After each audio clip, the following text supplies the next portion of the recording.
Wednesday of the 22nd week of Ordinary Time. He imposed his hands on them, spreading Christ's teaching everywhere.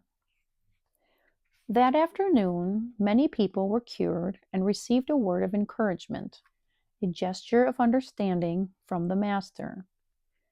Now, when the sun was setting, all those who had any sick with various diseases brought them to him, and he laid his hands on every one of them and healed them.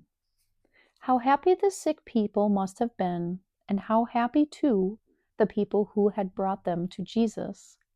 Apostolate calls for sacrifice, but it is at the same time an immensely joyful undertaking. What a wonderful thing it is to bring our friends to Jesus so that he can impose his hands on them and heal them. Early the following morning, Jesus withdrew to a secluded place, as he wont to do. And the people sought him and came to him, and would have kept him from leaving, but he said to them, I must preach the good news of the kingdom of God to the other cities also, for I was sent for this purpose. And he was preaching in the synagogues of Judea. Today, too, we find many people who don't know Christ. God wishes to imbue us with a sense of urgency for overcoming all the ignorance and for spreading good doctrine everywhere, using all sorts of methods and initiatives. As St. John Paul II reminds us, this mission is not the exclusive preserve of the sacred ministers or religious, but ought to embrace the entire ambit of secular society, of the family and the school. Every Christian has to participate in the task of Christian formation, to feel the urgent need to evangelize. Something, says St. Paul, that gives me no ground for boasting, for necessity is laid upon me. Only if we look to Christ, if we love him, will we overcome laziness and love of comfort. Will we emerge from the ivory tower that each of us tends to build for himself? Will we make many blind people see Christ, many deaf people hear him, and many cripples walk beside him? God needs our cooperation.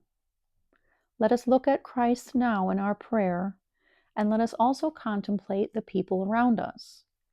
What have we done up to now to lead them to God? Let us look at our own family, our colleagues at work, and our study companions, those who live beside us, the people with whom we share a common interest, and the people we meet when traveling. Isn't it true that we haven't made very good use of many opportunities we have had?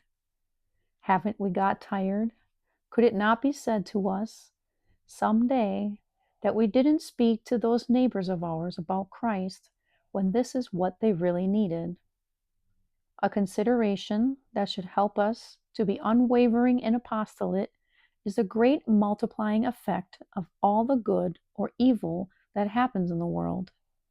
The people who that evening felt Christ stop beside them and impose his divine hands upon them knew in their hearts that their life couldn't go on being the way it was before.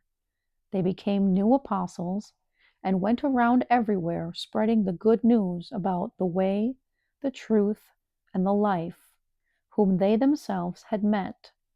They announced it in their families, in their villages, in short, wherever they went. This is what we too have to do.